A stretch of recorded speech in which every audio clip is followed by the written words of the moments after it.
Okay, it seems like a while since we've had one of these Zooms. We only had a week's rest, but we had the um, quiz the week before. So back to our fairly normal one tonight. Of course, we start with the announcements or the coaching tips that I want to run through, and we do have a fairly significant announcement to make. Um, this Saturday we see a pretty significant moment for our league. It'll be the final game as a field umpire for one of our legends. Barry Lewis is retiring as a field umpire. Um, and he'll be doing the Women's Division 1 reserves game between Moorfield Park and Tea Tree Gully at Moorfield Park. Um, for those that don't know, Barry started umpiring in 1974, and his first game with our league was in 1980. He's umpired since 1,273 games with the Adelaide Footy League. If you add games from other leagues, he's actually umpired a total of 2,771 games, which is amazing. Um, he won't be lost to umpiring. He's going to stay involved as a goal umpire, but this Saturday will be his last game as a field umpire. See, Barry, you there? Did you want to unmute yourself? Oh, you've just put a big something in your mouth. Probably not a good time to ask you to speak. You can say what you want to say on Wednesday night training if you like. I don't, I got you a moment with a mouthful of food. But yeah, congratulations, Barry, for everything you've achieved, mate. You are a legend, and I hope you enjoy Saturday.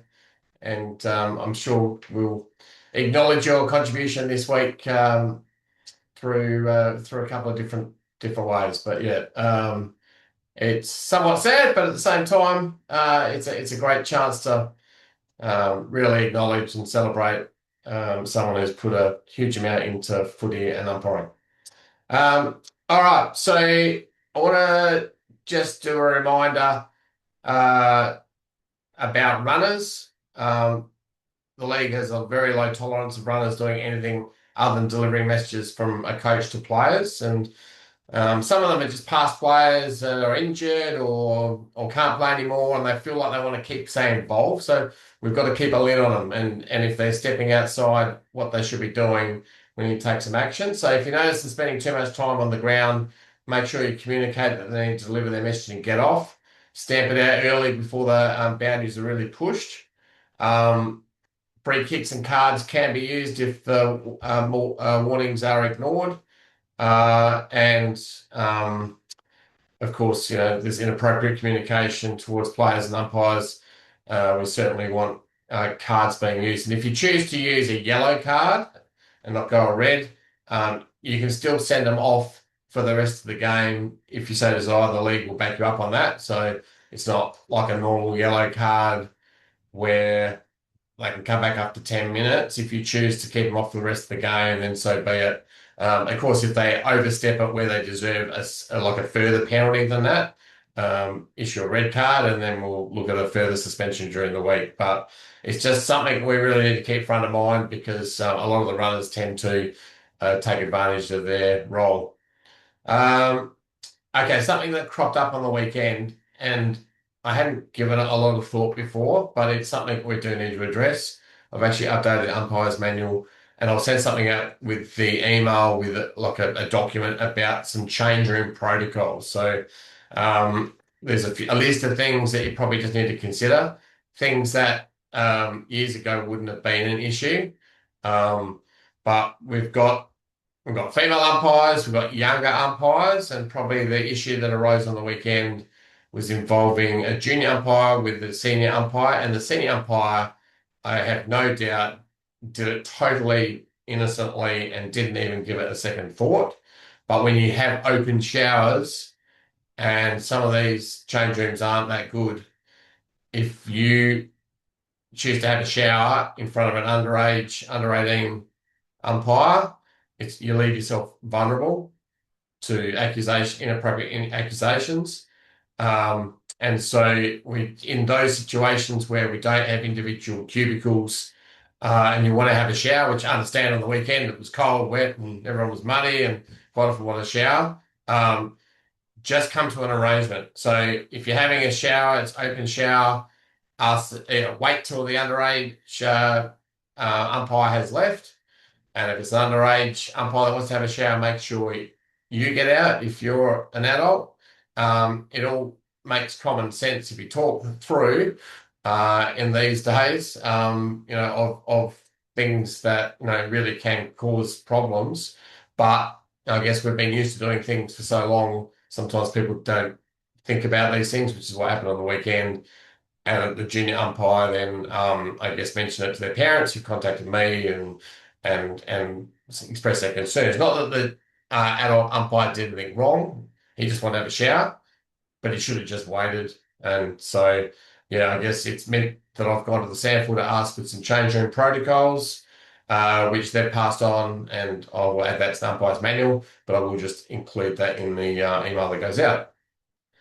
All right, couple of milestones, some Divi 1 men's first gamers. So we've got one in the field, an umpire that's come to our league from a different state who's really impressed everyone that's seen him.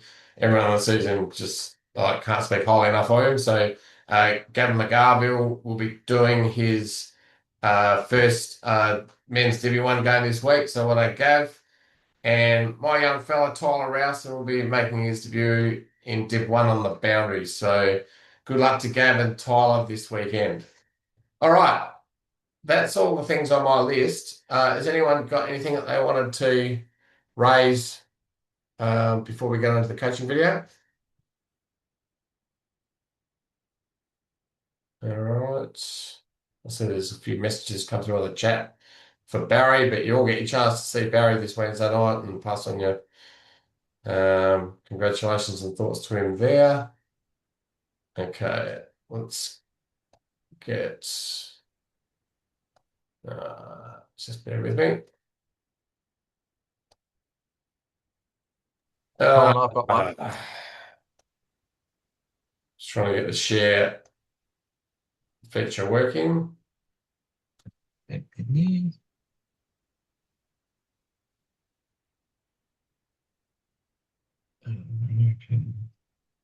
Uh, can someone jump in and say something while I'm trying to work on Yeah, this? hey, Colin, while you're there, Yeah, I mate. umpired at Iggy's, or whatever it is called, Park 25. Yeah. There's an issue with the ball going out of bounds on the eastern side now.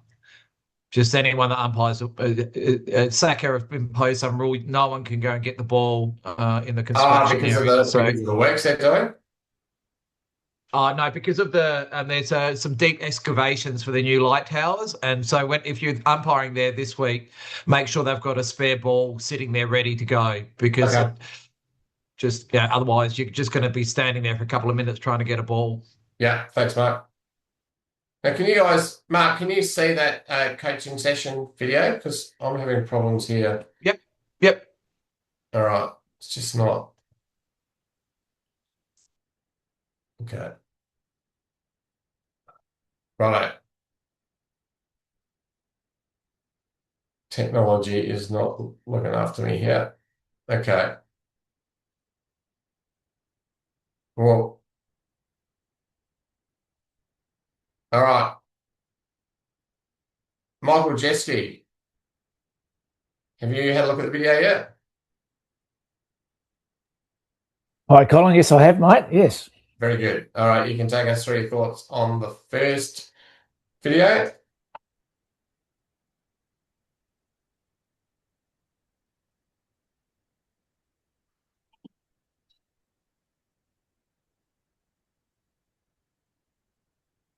Just looked like a second ruck there. The umpire didn't call anything.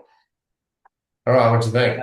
Yeah, definitely a third man up. Colin, the guy came in from the back of the pack, and yes, so that was definitely a free kick. The third man up.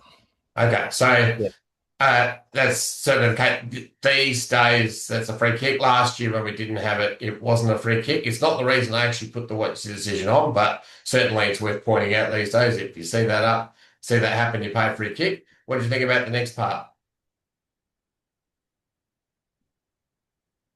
I can't remember the next part actually. Okay. So it's actually Scroll a bit. the Second ruck there. The umpire didn't call it. all right. someone else want to jump in and give their thoughts? Yeah, I will, Colin. Yeah. Who have we got? You got Matt here. That's a Matthew Harris. Matthew Harris, yeah. Yeah, you looked at this video last time for the last session. I did. I reckon I've watched this video in itself 25 times. And my thought process is that does he have a play on the ball before the collision occurs? So from my reckoning, and I've watched this a lot of times, I think that it's not a free kick. It's play on. Okay. So the Just like a second ruck there. Yeah. at the end of the day, the ball is right there. It's a general contest. Yeah. You're entitled to bump if the ball's within 5 meters, as long as you don't get them high. So the question is there high contact here? And so Yeah. the umpire Sal called play on the day, and you're saying it's play on as well. Yeah, I'm thinking it's play on because I don't think if he chose to bump and ran over the ball, then obviously it's a free kick. But I don't think it is. I think they arrived at the same time. Well, actually, if he chose to run past the footy and bump him, and it's within 5 meters, and he doesn't get him high, it's still play on. Yeah. So it's not. It's the question is there high contact here? So the reason I put it on is if you have a clear angle, which Sal does here, and you're 100% certain that there's no high contact, you call play on like Sal did. So I think play on is the right call here. But if you're not sure if there's high contact or not, and you want to err on the side of the ball player, and you pay for it for high contact, there's no problems there either. So if we're going to slow-mo it and look at it very closely and say there's no high contact, then it's clearly play on, like I think it is. But it all happens very quickly, and you can get something very similar where the player does cop one high, and if you're in doubt whether he's copped it high or not, you just pay it. Err on the side of the ball player. Does that make sense? Yeah. So yeah, it was an interesting one. And yeah, no one would lose any sleep if you ran and pay a high tackle there. But if you're really confident that there's no high contact, he's entitled to bump, which he did. All right. Andrew Crosby. I don't think we hear from you too much on these coaching sessions. You want to give it a go? Have you watched it? There we go. I think I've unmuted myself. Yeah. I had a super quick look for All the meeting. Okay. You're not going to rely on my memory to know because I generally only see a few frames when you're playing it here, but give it a go. Yeah. All right. So I'll play it and you go in your memory. That's never a good thing.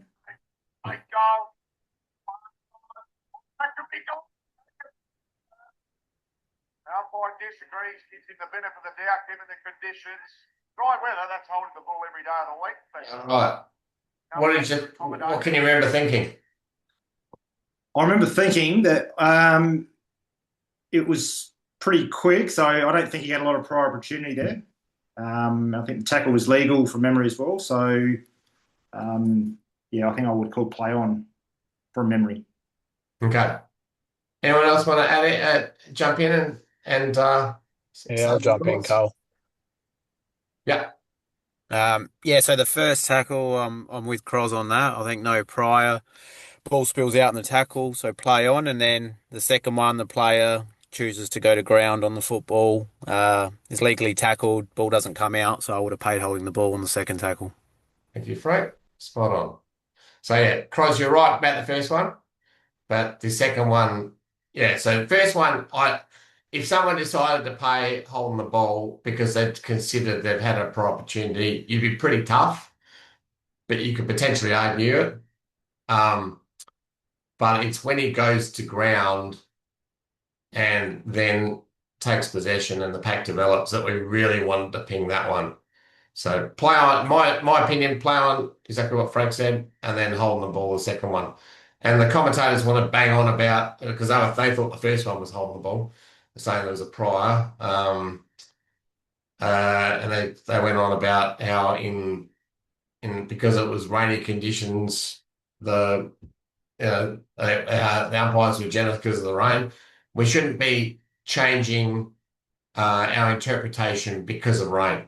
So this week, just because a player's on the ground and grabs hold of it doesn't mean we don't pay hold of the ball, or we don't give them longer for a pro opportunity because it's raining or wet. So conditions, grade, whatever, don't change your umpiring interpretation.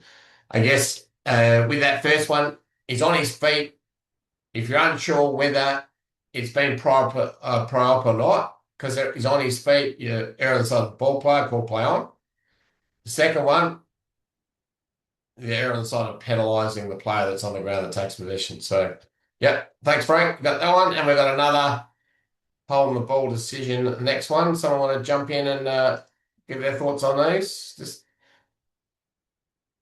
Cody, you've made the decision. You want to jump in and have a crack at explaining why you thought it was play on?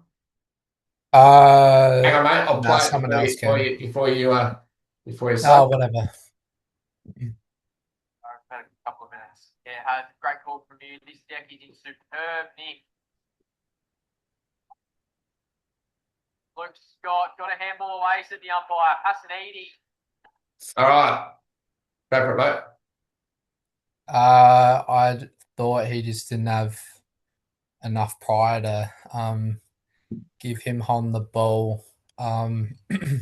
Although what you mentioned the other week to me about putting the whistle to the mouth probably isn't the best look. So maybe waiting on that, even though I still back that it's probably play on. Yep. Yeah. So yes, I was going to point that out, that don't put the whistle to the mouth until you actually want to blow it. I'm happy with the assessment that there's no prior. There are a couple of reasons why you could potentially pay that as holding the ball, is if you think that he hasn't actually made a genuine attempt and just chose to drop it, and you could argue that. Or you could say because he's been spun around in 360 that he's had more than a reasonable time, so therefore there's another reason to pay holding the ball. But if I was umpiring that, I would have done what you've done and called play on. Again, on his feet, not sure whether it's a pro opportunity or not, then you're on the side of the ball player.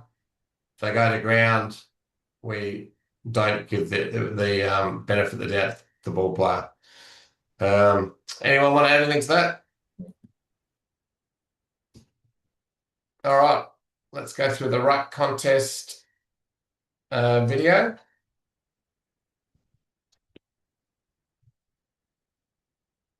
So, as we do with all our decisions, we want just the obvious and blatant free kicks. Go looking for free kicks. In that case, there's high contact and fairly obvious. Checked it was holding by 5. In that case, one of the players isn't contesting the ball; he just pushes the player that is going for it. And in the third example there's a clear holding of the jumper. So often these free kicks just stand out. We don't go looking for them; they are obvious and blatant. What you want to know in a ruck contest is what their intent is. The intent in this one here is the player, it's Kilburn, the ruck, just his intent is to hold the other player out, just like is in this particular example. They're not going for the ball. Their intent is to hold the other player out and stop them going for the ball. And with Balsey, similar. The first intention for the player that's had the free kick paid against him is to stop the other ruck from going at it. So some of the tips about the way we interpret it: if you cross the flight of the ball and the other ruck doesn't touch the ball, then it's a free kick. I'm not sure Bennett gave the right signal there, but it's the right free kick. Clearly crosses the path and puts his leg out to stop the other ruck going at it in that case. So Merrick's onto it there. And James, similarly, can see that the player's crossing the flight of the ball and stopping the other ruck from touching it. If this is this is our instruction, not necessarily the instruction of the AFL, certainly in the middle of the ground, they wouldn't do this. But if our ruck does cross the flight of the ball, they're most likely going to stop the other ruck from touching it. But if the other ruck does touch it, we just call play on. So in this case here, ruck has clearly crossed the line, but the Elizabeth player has got his hands on it, or was it Gazer? Similarly here, you might want to have a chat with the ruck to say, hey, if you keep doing that, it's more than likely we're going to pay free kicks against you. But in all those cases there, the ruck might cross the flight of the ball, but the other ruck does touch it, so it's just play on. You want to err on the side of the player going for the ball. So in that case there, the Pulteney player wasn't really going at the footy. Similar here, Golden Grove player is just trying to hold the other player out. Good free kick there from Jared. And in the last one, it would have been a free kick for third player up in our current rules, although it would have been an interesting one because you actually saw actually it would have been a free kick either way. The only player had his arm held, as well as there being a third player up. So let's just have a look at that one again. Sometimes I'm good for commentary.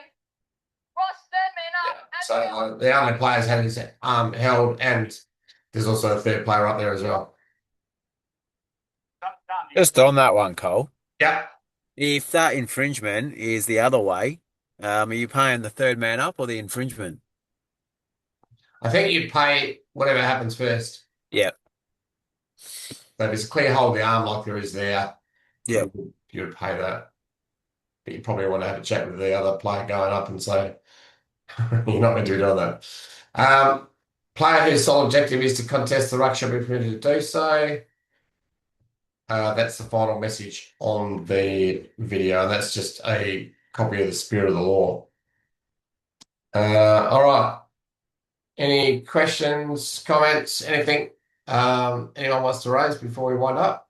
Yeah, I just got one clarification. So it was in the rucking. I had when I was in the umpiring the Rezzies, big bloke like me, bit old, couldn't jump, crossed the line and turned his back, and the other young athletic ruckman jumped up so high he actually went onto his back and propelled him forward, and I didn't call a free kick and he had a go at me, and I said, the guy, you crossed the line, and his sole intention was going for the ball, even if he jumped, like he used the normal rucking technique into the back of the guy to get up high, and I said, is that correct? Or so I say that again, so that one of the rucks, big old like me, couldn't jump, crosses the line, puts his back, trying to, stop the guy getting the ball. The other guy, athletic, jumps up really high, goes into his back and contacts the ball. Yeah.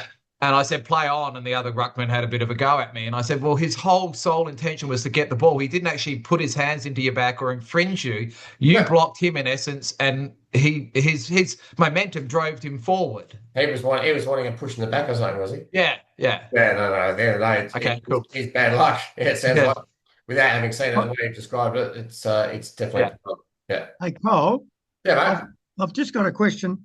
When the in the AFL now, why does the third umpire or the fourth umpire or the second, why do they go in and talk to the umpire who's going to throw the ball up after a goal? Say that again. With a second or third or fourth umpire, whichever one, goes into this when the umpire's going to throw the ball up after a goal. Yeah. The other umpire goes in and appears to converse with the umpire and then backs out. Why do they do that? Do you know? I wouldn't have a clue. I don't know what their instruction is, whether it's got to do with the TV, like they're telling them that they're okay to throw it up, or whether it's got something to do with the players being behind them. I don't know, Barry. I'd have to find out. Okay. Thank you. I mean, I work at Adelaide Oval on Wednesdays. I might ask around, and then Eleni works there on Wednesdays, so I might ask her if I remember. Yeah, Cole, I noticed that as well. The Sydney Port game. I didn't have any idea, and El was one of the umpires, so yeah, they both went in and then decided who was going to throw the ball up, and then the other one would back out. But they did it. They happen every time, did it? Yeah, it was weird. Yeah. I'll find out for you. Thank you. So, And it was interesting that a Port player got penalised 50 metres because he ran over the mark after the umpire said move it on. Just a reminder, we don't say move it on, we say move it now. God knows why the AFL don't change our language. I'm surprised it doesn't happen more often. It's such an easy fix, but anyway. Michael, do you want to say something? Oh, you just haven't mentioned the results for the weekend, Colin. Crows won, Port lost. And the Socceroos won. It was a good weekend, Beautiful. wasn't it? Yeah. Hey, look, I was saying to a couple of Port fans today, not a bad result for them. They showed they're competitive and they end up getting closer to a better draft pick. So I don't think a win would have meant too much for them. So yeah, no, it was a good weekend. Always nice when your team wins on a Thursday night and you get to enjoy it, sit back and enjoy the rest of the weekend. All right, looks like it's going to be wet all week. Muddy grounds this week again. Makes it life tough for us. Just make sure you're protecting the ball player, and don't forget your boots. Hopefully the rain dries up a bit for Wednesday night. We get some training in, and yeah, we'll look forward to making it Barry Lewis week this week to acknowledge a great man. So well done again, Barry.